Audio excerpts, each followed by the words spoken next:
बिस्मिल्लाहिर्रहमानिर्रहीम। अस्सलाम वालेकुम। मैं हूं सलमान हैदर। दुआ है परवरदिगार से कि उसने आपको और आपके अहले खाना को अपनी हिफ्ज़ो अमान में रखा हो। सबसे बड़ी खबर जी आईनी तरमीम ही है जी, जिससे मुतल्लिक आज कहा जा रहा है कि आज होगी, लेकिन मेरे पास बड़ी कंफर्म खबर है कि ये कल होनी है। पूरी सर तोड़, जोड़ तोड़, किसी जगह पे मुंह तोड़ जनाब ये तमाम कोशिशें जारी हैं। कयास आराइयाँ आज की हैं, मगर वज़ीर आज़म पाकिस्तान शहबाज शरीफ साहब ने अपने तमाम इत्तेहादी रहनुमाओं को, जिसमें MQM है, जिसमें पीपल्स पार्टी है और दीगर कुछ लोग हैं, उन तमाम को आज रात ना प्राइम मिनिस्टर हाउस पे खाने पे बुला लिया 7 बजे जी।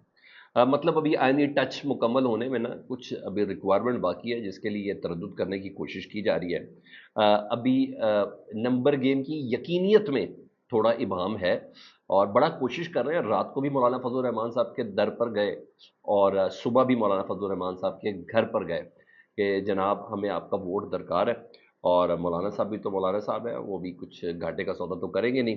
बहुत सी बातें वो फरते जज्बात में भी, लेकिन आइन की रूह से वो कर भी चुके हैं, टीवी प्रोग्राम्स में भी और असम्बली के फ्लोर पे भी और बयानात की उसमें भी, जिसमें ये तो पता है कि उन्होंने कुछ शिकों पे वोट देना है। ये बात बिल्कुल तय है कि इस आइनी पैकेज पर उन्होंने वोट देना है। लेकिन वो कहते हैं ना, ज़रा पता चले कि मैं हूँ, ज़रा पता चले कि मैंने अपने असूलों की पासदारी की है, ज़रा उस हवाले से सारे मामलात हैं, उसका इबाम है। तो नून लीग के जितने भी अरकान हैं ये तमाम मुल्क के अंदर मौजूद हैं। JUI के जो सेनेटर हैं अब्दुल गफूर हैदरी, वो चाइना में है, उम्मीद है कि वो भी आज पहुंच जाएंगे।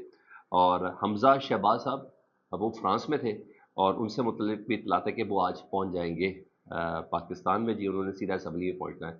नवाज शरीफ साहब को जी हाँ कौमी असम्बली का चक्कर लगाने का पूरा इंतजाम कर लिया गया है, क्योंकि एक एक वोट कीमती है। ठीक है। और जो तोड़ तोड़ तो लहदा ये तो तय है कि पाकिस्तान तहरीक इंसाफ के 41 अरकान में से जब तक कुछ अरकान को नहीं तोड़ा जाएगा ये आईनी तरमीम नहीं हो सकती। और उसके लिए उन्होंने जो किया वो भी अभी आपको आगे चल के बताता हूँ। और ज़्यादा चांस कल का ही है। मौलाना फजल रहमान साहब कह रहे हैं कि जजिस मुलाजमत की जो तोसी है ना, जिसमें काजी फाइज साहब की मुद्दत मुलाजमत 65 साल से 68 साल कर दी जाए या 65 साल कर दी जाए, उन्हें का उसकी शक पर उनको मनाने की कोशिश की जा रही है मौलाना फजल रहमान साहब को, और मौलाना साहब उस पर नहीं मान रहे। आज मैंने बताया कि हुकूमत फिर उनके घर और दर पर गई थी और मौलाना साहब का मौक़िफ़ ये है कि एक्सटेंशन पर वोट नहीं दूंगा, क्योंकि मैं असम्बली के फ्लोर पर यह बात कह चुका। एक्सटेंशन चाहे आर्मी चीफ की हो, चाहे चीफ जस्टिस की हो, मुझे बिल्कुल तौर पर भी मंजूर नहीं है। हालांकि वो कह रहे हैं कि ज़रा ब्यूरोक्रेसी वगैरह का भी टाइम दे, मगर असल हकीकत 2 महीने बाद दे दें भाई। अगर आपने ब्यूरोक्रेसी के लिए कानून ला रहे हैं तो आप 2 महीने बाद दे दें। काजी फाइज साहब की रिटायरमेंट के बाद नहीं, टाइमिंग मैटर कर रही है। इस वक्त ज़रूरत ही है, सादा अवामी मामला ये है। काजी फाइज साहब की एक्सटेंशन इसलिए चाहिए कि काजी फाइज साहब से ये अपने मुकदमात के हवाले से इसमें रिलीफ ले सकें। इसके अलावा जजेस की जो ट्रांसफ़र पोस्टिंग है, वो एक हाई कोर्ट का जो जज है उसको दूसरी हाई कोर्ट के अंदर भेजा जा सकता है, ये भी नहीं था। ये इसलिए करना चाह रहे हैं कि इस्लामाबाद के हाई कोर्ट के जो 6 जजेस गले की हड्डी बने हुए उनको ज़रा निकाल के बाहर कर दिया जाए। यानी हर चीज़।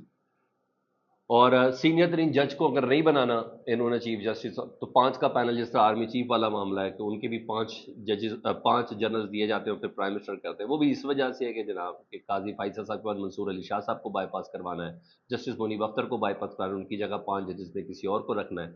इसी तरह हाई कोर्ट्स के अंदर भी ये इसलिए रखना है क्योंकि उन्होंने जस्टिस जो इस्लामाबाद हाई कोर्ट के चीफ जस्टिस हैं जनाब, उनको इन्होंने एलिवेट करके भेजना है सुप्रीम कोर्ट में। पीछे रह जाएंगे अख्तर कियानी साहब, और वहाँ कियानी साहब को उन्होंने चीफ जस्टिस बनने नहीं देना, क्योंकि वो उन 6 जजेस में शामिल हैं जिन्होंने खत लिखा था कि हमारे मामलात में एग्जीक्यूटिव मुदाखलत करती। तो ये सारी सादी सी गेम सिर्फ यही है। तो अब मामला है, उन्होंने कहा है कि मैं एक्सटेंशन पर वोट नहीं दूंगा। हाँ, पैनल पे और जजेस की अहलियत की तजावीज़ पर मुशावरत हो सकती है। जजेस की अहलियत की तजावीज़ पर मशावरत हो सकती है। मतलब वो कह रहे हैं कि काजी फाइज साहब की मुद्दत मुलाजमत में वोट नहीं मैंने देना। चीफ जस्टिस की तैनाती का जो तरीका कर रहे हैं, जिस तरह आर्मी चीफ के हवाले से कि 5 जनरल जाते हैं, तो इस तरह जो 5 जज आएंगे ना, उसके हवाले से तरमीम के मुतालिक सोचा जा सकता है। ठीक है, और सोच लिया हुआ, मगर थोड़ा टाइम एट द लेमन हर करने का मज़ा ही कुछ और है। इंपॉर्टेंस मजीद बढ़ जाती है ना, बहुत कुछ और वसीतर मुफाद भी आ जाता है, ये तमाम चीज़ें आ जाती हैं। दूसरी आइनी तरमीम के लिए कोशिश है, आप बताएं किस मैार की हो रही है। वो जो खबरें हैं वो एक अपनी जगह पे है बलोच साहब की, कि उनकी बेटी 16 साल की बीवी और उनकी खाला जिनको उठाया गया, फिर जब वो आई انہوں نے کہا سامنے آئے، جب سامنے آئے تو پھر ان کو ریلیز کیا گیا، وہ تو اور وہ بھی اس وقت غائب بھی ہیں۔ کوششیں کسی اور طریقے سے بھی کر رہی ہیں، کچھ دھمکیوں کے ذریعے کوشش کی جا رہی ہے، کچھ غیبت کے ذریعے انہیں غائب کر کے کی جا رہی ہے، سب جاری ہے، بلکہ کچھ تو جو مانگا جا رہا ہے وہاں بھی ہو رہا ہے نا کہ ووٹ چاہیے، تو یہ سب ہے، وہ دیا جا رہا ہے۔ سب سے دلچسپ خبر بتاؤں کہ کل پارلیمانی سیکٹریز کی تعداد بڑھی تھی تقریباً 20 سے 25، اس میں کافی ہر ایک ماشاءاللہ اپنا فنکار تھا، کسی کو کیا ایکسپرٹیز ہونی ہے، لیکن ایک پارلیمانی سیکٹری سے متعلق جو خبر ہے نا سر وہ سن لیں۔ میاں خان بگٹی صاحب کو پارلیمانی سیکٹری پیٹرولیم بنایا گیا، ذہن میں رکھیے گا، میاں خان بگٹی کو پارلیمانی سیکٹری پیٹرولیم بنایا گیا۔ سفارش پہ ہی ہوتا نا سر، جب پارلیمانی سیکٹری لاؤ اسی پھر ووٹ ووٹ کی بھی گل کر رہے ہیں، یہ ان کا ذرا معاملہ ہے، ذرا سمجھا کریں۔ تو جو یہ بنائے گئے ہیں، ایک تو سیکٹری پیٹرولیم بنایا گیا، آپ ذرا ساری اسمگلنگ والا کیس دیکھ لیں، ایران کے پیٹرول چوری، یہ وہ سب چیزیں ایک پورا یہ سب انڈرسٹینڈنگ سے ہے۔ کوئی کہے کہ سرکار ملوث نہیں ہے، نہیں مان سکتا، کوئی کہے سیکیورٹی اہلکار ملوث نہیں ہے، یہ کوئی نہیں مان سکتا، یہ سب ایک انڈرسٹینڈنگ کے ساتھ ہے، سب کچھ انڈرسٹینڈنگ کے ساتھ۔ تو یہ جو صاحب ہے نا میاں خان بگٹی صاحب، جن کو سیکٹری پیٹرولیم لگایا گیا ہے، ان پر چھینی گئی گاڑیوں کو رینٹے کار پہ چلانے کا الزام ہے جی۔ ایک چیز، ان کے پر کراچی میں کار چوری کا مقدمہ ہے، ان کے اوپر ڈکیتی کا مقدمہ ہے، جعلی کاغذات اور دیگر 35 مقدمات میں یہ شخص بائی نیم نامزد ہے، جو آپ مملکت پاکستان کا جو ہے نا اسلامی جمہوریہ پاکستان کا سیکٹری پیٹرولیم لگ گیا ہے جی۔ اور اس طرح سے بہت سے لوگوں کو پارلیمانی سیکٹریکل بنایا گیا، اور لالچ سر ووٹ لینا ہے بس، ویلکم ٹو پاکستان، یہ پوزیشن ہے۔ اب میں ذرا کچھ دیگر خبر بتاؤں، اے ٹی سی عدالت کا بتاتا ہوں۔ آج اے ٹی سی عدالت لاہور نے نا 9 مئی کے جتنے کیسز تھے نا، اس پہ نا جے آئی ٹی جو بنی تھی، ظاہر سرکار نے سرکاری آدمی کو ہی جے آئی ٹی بنائی تھی، اور حالانکہ پی ٹی آئی کا موقف ہے کہ اس میں جوڈیشل انکوائری ہونی چاہیے، وہ بھی سپریم کورٹ کا جج ہو، مگر وہ ظاہری بات ہے کچھ نہ کچھ پلیسمنٹ بنانی ہوتی ہے، اسی طرح جس طرح ماڈل ٹاؤن والے سانے کی بنائی گئی تھی، جس کا آج تک کوئی رزلٹ نہیں نکل سکا۔ تو 9 مئی کے جے آئی ٹی کے سربراہ کو طلب کر لیا اے ٹی سی کے جج نے، اور انہوں نے یہ کہا ہے کہ جے آئی ٹی کے سب جو کردار ہے نا وہ اس کا تعین کریں گے، وہ جے آئی ٹی نے تمام کرداروں کو تعین کیا گیا تھا۔ تو تو ڈی آئی جی جو ہے وہ بڑے دبنگ افسر تھے، وہ جے آئی ٹی کے سربراہ تھے، تو جج صاحب نے کہا کہ تمام ملزمان کی عبوری زمانت پر ایک ساتھ سماعت کریں گے، جو جے آئی ٹی کا سربراہ ہے وہ کیوں نہیں پیش ہو رہا؟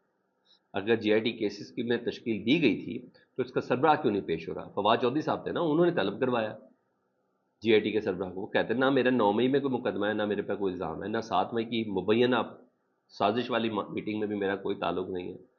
تو جے آئی ٹی سربراہ کو فواد چودھری صاحب نے طلب کیا۔ اب دیکھتے ہیں جے آئی ٹی سربراہ صاحب کس طرح اسٹیبلش کرتے ہیں 9 مئی میں 25 جگہوں پہ ایک شخص کی موجودگی، مطلب فارغ ہیں یہ لوگ۔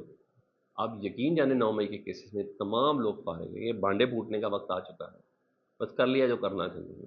الٹیمیٹلی کیا تھا، یہ آئینی ترمیم ہے کہ 1 سے 2 دن کے اندر کر کے فارغ ہو جائے گی، پھر موجے ہی موجے، اور کیا ہے، یہ ان مقدمات کے اندر جان ختم ہے، لائک یہ چیزیں۔ ادھر آج ابو الحسنان ذوالقرنین صاحب، آپ کو پتا بڑے مشہور جج ہیں، اور جن کو پارلیمنٹ میں کھڑے ہو کر ابھی جب پروٹیکشن آرڈر پہ آئے تھے نا شیر عبد المروت صاحب، تو انہوں نے کہا تھا کہ ان کا نام تو ابو الخبائث ہونا چاہیے، ابو الحسنان ذوالقرنین خبیث تک کا، یہ انہوں نے کہا۔ تو بھائی ٹیٹ فور ٹائٹ ہے، پھر ایسا ہی ہے۔ تو ہوا کیا جی، آج انہی کے پاس شیر افضل مروت صاحب کی ضمانت کی درخواست تھی، دیگر بھی کچھ افراد تھے لیکن شیر افضل مروت صاحب ٹاپ آف دی لسٹ تھے، تو جج صاحب ہی چھٹی کو، کل درخواست تو کل گئی ہوئی تھی، انہوں نے کہا آج پیش ہونا ہے، اس نے چھٹی پہ چلے گئے، انہوں نے کہا رگڑو اس کو ذرا۔ اچھا جی، چھٹی پہ چلے گئے جی، اور مزے کی بات یہ ہے جج صاحب چھٹی پہ کا جو ڈیوٹی جج ہے نا، اب ساری بات ہے مجہ مجھیاں پہنا ہو دیا کہتے ہیں نا، انہوں نے کہا نہیں میں نے بھی نہیں ضمانت لیں گی، یہ ابو الحسنان ذوالقرنین صاحب بھی ضمانت لیں گے۔ تو جناب انہوں نے کہا میں سن نہیں سکتا، یوں شیر افضل مروت صاحب کی رہائی نہیں ہو پائی۔ ہاں، اسی ڈیوٹی جج نے شعیب شاہین صاحب کی جو درخواست ضمانت ہے نا وہ سن لی ہے، منظور بھی کر دی ہے، اور رہا کرنے کا حکم بھی دے دیا ہے۔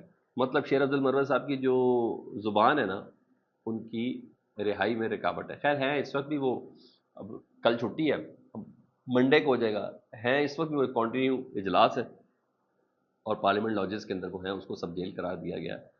لیکن بہرحال ویسے اگر کوئی بھی جج ہوتا وہ ایسے ہی کرتا، کیا خیال ہے؟ فیڈ بیک سے متعلق ضرور آگاہ کریں، اپنا بہت زیادہ خیال رکھیں۔ اللہم صلی علی محمد و آل محمد۔